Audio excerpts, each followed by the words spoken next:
It was Christmas Eve night, and all the engines had gathered at the big station, waiting for the lights on the Christmas tree to be turned on.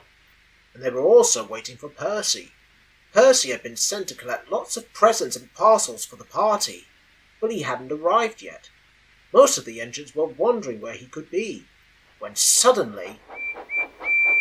"Here he comes," called Edward. Percy puffed happily into the station, tired but triumphant. "Sorry I'm late," said Percy, "but there were so many presents that there was not enough room. It even took more time to find more mail trucks to add on," he added. "Never mind, Percy," said the Fat Controller. "Now that you are back safe and sound with the delivery, the party can now go on." Then he turned to the guests and engines.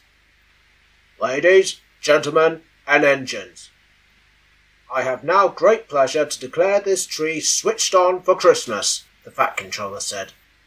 Then he pressed the switch in front of him, and all the lights on the tree came on. Everyone thought it was a magnificent sight to see for the party.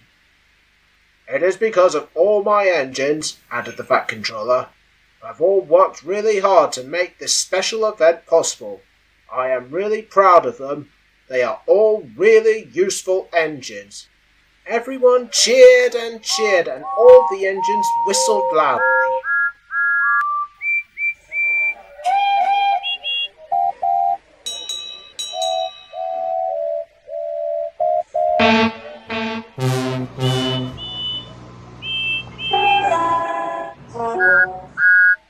Then the party went on.